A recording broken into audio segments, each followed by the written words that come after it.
The purpose of this presentation is to introduce Layla Abu-Lughod's ideas about blood in relation to Bedouin society.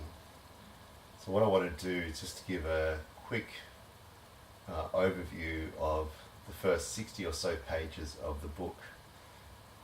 Unfortunately, it's going to be very boring, and it's only for students who haven't got time to read those 60 pages but want to get straight into the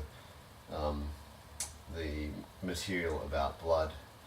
I've got to note that the book is famous for its account of Ghinnawas, which is like Bedouin love poetry, and it's very personal, poignant poetry, and that's what the book is famous for. So I'm not going to be focusing on that, nor am I going to be focusing on Lughod's interesting ideas about veils, the Muslim veil and so on. The title of the book is Veiled Sentiments. So again, the focus here is only on Bedouin ideas of blood as described by Abu-Lughod. And to briefly express that idea, I would say it's a notion that blood is this substance which I share with my father, but not my mother, and I pass on to my children. So my children are connected to me through this blood, but they're not connected to their mother through that blood. So this is a way of expressing what anthropologists call patrilineal kinship. That means that there's a patriline, the name goes down through the father. And in another video I explained that kinship principle in more detail. So I'll move on to just summarize, if I can, the first 62 pages of the book. I'm just going to open it up page by page and discuss what happens in that, hopefully that making it quicker than actually reading it, so you can get straight into the ideas of blood. This edition of Veiled Sentiments was published in 1986. 1999. This is the 1999 version with a preface. And I'm going to start on page 1. The chapter is called Guest and Daughter. And the reason why it's called that is that this phrase encapsulates Abu-Lughod's position in the community. She's both a guest in the community she works in, but also the daughter. Now she sets the scene in the first few pages by describing what it's like to drive out of Alexandria, Egypt's second city, to the western desert where the Awlad Ali, we'll get to it later, where Awlad Ali community live. The community of Awlad Ali is the Bedouin community she does research in. So she describes on page 1 driving out of Alexandria, and then page 2 westward to the western desert where you first see Bedouins. The first time she saw Bedouins was doing that, and after she did field work, she looked at these people and hopefully she would recognize them. So she looked at them with excitement and hope, whereas previously I assumed they looked quite exotic, because Bedouins, even for many Middle Eastern people, are kind of exotic others. She describes the fields of wildflowers and camels grazing, and then arriving at the modern compound of Awlad Ali, the place she lives. Now, the Bedouin, of course, are famous for being nomadic people who lived in tents and went around with camels. But by the time, in the late 70s, early 80s, when Layla Abu-Lughod is doing her research, they've already become settled and living in a blend of modern houses and tents. Then she describes the household she lives in from 2 years, from 1978 to 1980. The head of the house was a man called the Hajj, which means he has done the pilgrimage. There is a senior wife, and there are 18 children. There's also a second and third wife in the household. And the community, this is one household with about 15 other similar households, forming the Awlad Ali community. So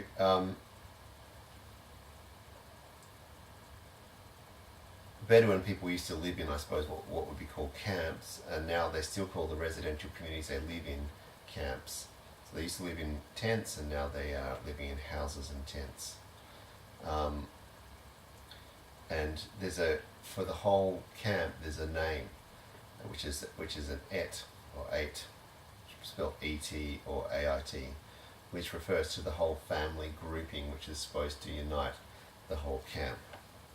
And in the old days, when they were still living in tents and nomadic, the tents were ordered according to the relations of kinship.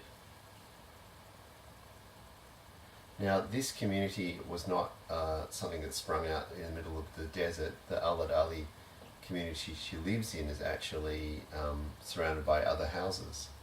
So it's in the thick of other houses. But the members of this community kept social barriers.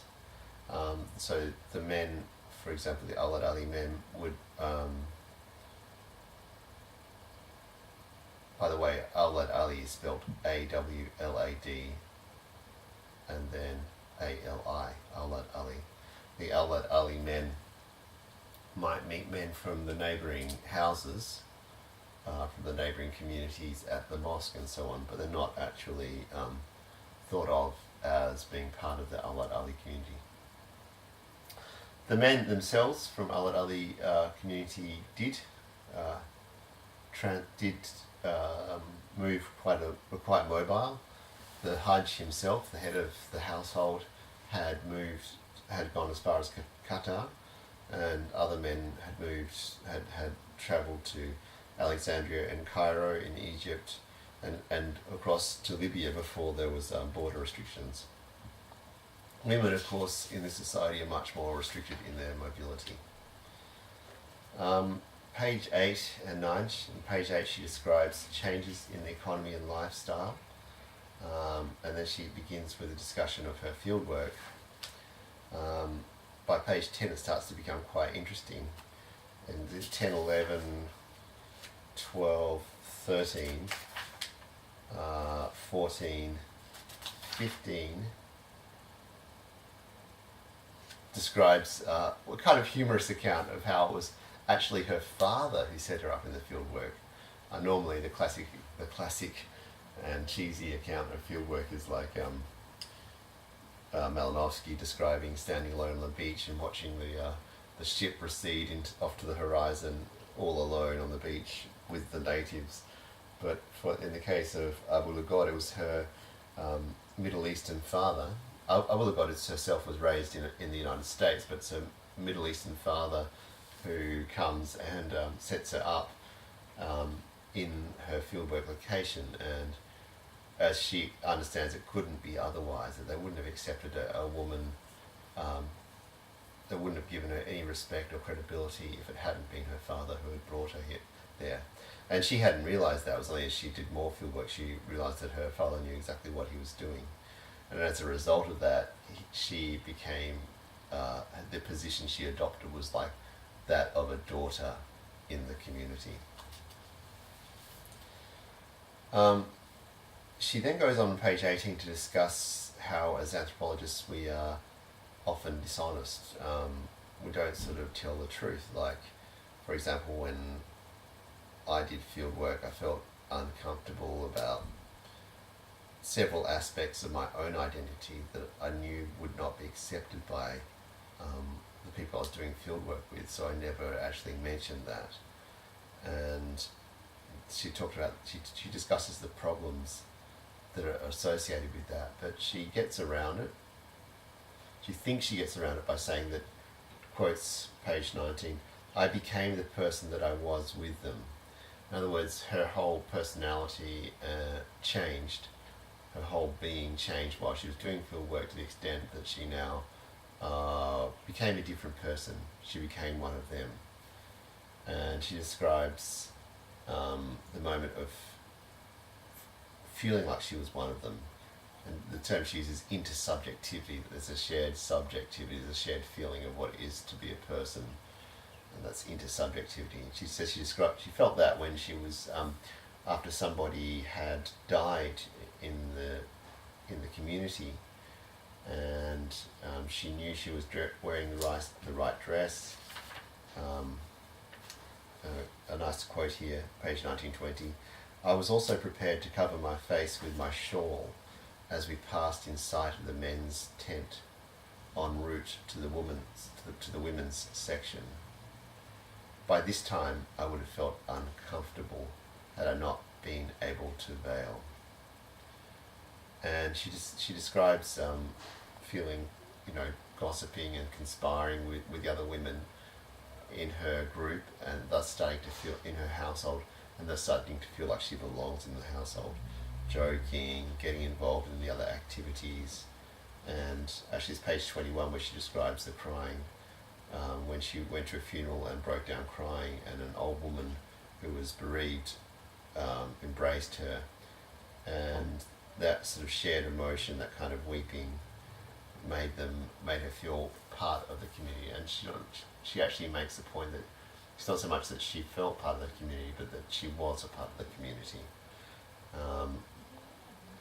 And she talked about this old woman, quotes, from that time on, she treated me differently, even weeping as she sang me a few poignant songs about separation just before I left the field. That's on page 21. And she then goes on to describe how she felt more comfortable in her little circle.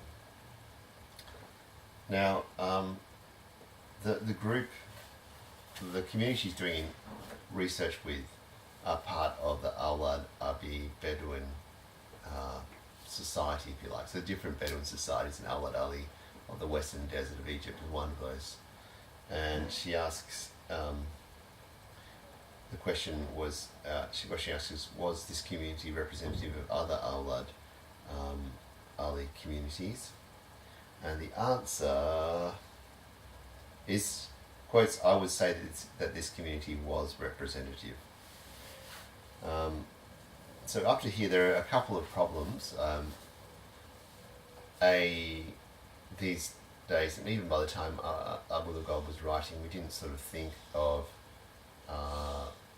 whether the people or the group we were researching was representative of the whole, but rather we looked at how certain larger theoretical concepts and trends, modernization, social capital, or whatever it is, operated in a certain context. And you can read Geertz for more about that. Being warm with all the sunshine, a bit of airing. The other problem is, personally I find it a little bit problematic to say, yes, I was one of them, I really was. I know the feeling, I've had that feeling myself doing field work, but I think it's borders on hubris to assume that others felt the same way. I mean, okay, granted, people cry when you leave and all this kind of stuff, but I'm not sure. Anyway, she says it's kind of typical of other Awlad Ali Bedouin communities because men were excluded from women's worlds, but not vice versa. So in other words, women had some contact or knowledge of men's worlds, like bringing food in when the men are meeting and so on, but men had very little knowledge of women's world. She talked about doing research too, and this is a common thing that anthropologists try to set a research agenda, but often don't. Often the research agenda gets set upon them. In other words, we think we go in to study one thing, but once we get there, we find something else is forced upon us, and we have to study it because we're fascinated by it, and it's the right thing to study. She discusses the weaknesses of interviews. She says other people would interview the Bedouins that she did field work with the Bedouins would always tease them and give them the wrong answers and so on. So research had to be spontaneous and participant observation, I think she means. Okay, so we've got past the sort of the aspects of doing field work and done about a little bit about how she arrived in the field and problems and issues about field work. Now she talks about poetry and sentiment. So this gets into Ghinnawas, which is one of the main themes of the book, and we're on page 24 now. She recites a poem. A fog of despair shrouds the eye, just when it starts to clear.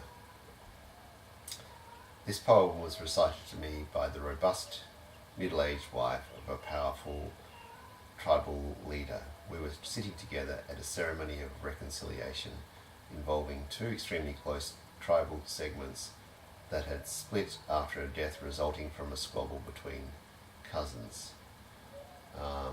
She describes the women chanting and these poems were reciting, and she became very fascinated by these poems. The poems themselves were something that the Awlad Ali Bedouins she was doing field work with were also fascinated by. And so she recorded a poem and from another community and brought it back to her community, and she read it out to people in her community, and the author of the poem had given a false name, so the people in the community were fascinated. They wanted to know who the hell it was, because it was really quite a feisty poem. The poem had to do with, quotes, despair in love, and the author sang it because she had lost one husband and her present husband was old and about to die. And she actually told the poem to the Hajj, the leader of her community, and he was furious because he thought it was one of his wives, probably his third wife, I'm assuming, who had said that poem. But when he found out it was from another community, he was relieved. But she learnt from the Hajj's senior wife an important lesson, which is you never reveal any women's poems to men. Page 26. The meaning, of course, remained elusive to her, she said, and she tried to understand them better. Now, from page 27, she talks about these Ghinnawas. So, for example, a fog of despair shrouds the eye just when it starts to clear. That's a Ghinnawa. So she talks about these Ghinnawas now as being like Japanese haiku in form and American blues in content and emotional tone. She then talks about what other people have written about Ghinnawas, which is pages 27, 28, 29, 30, 31, 32. And she basically points to the shortcomings of what other authors have said about poetry in the Arab world. In particular, it's mostly written by men, male anthropologists or male researchers, and it's male poetry. And she says that female poetry, like Bedouin Ghinnawas, have been overlooked. So that's what she wants to answer in this book. Poems express personal sentiments, they're concerned with vulnerability, and they're very distinct from ordinary discourse, page 31, 32. So what she wants to know is, how does poetry relate to ordinary discourse? To answer this, we need the context of basic cultural notions. So we need to know a lot more about the Awlad Ali Bedouins before we can understand what the Ghinnawas are on about. And in order to understand that, we need to look at conceptions of blood in its two aspects. She talks about ancestry and agnation, and that's what I want you to focus on in this presentation, this recitation, if you like. So that's page 32. Page 33, 34, and 35 are accounts of, to just provide the structure of the book. So that's really chapter 1.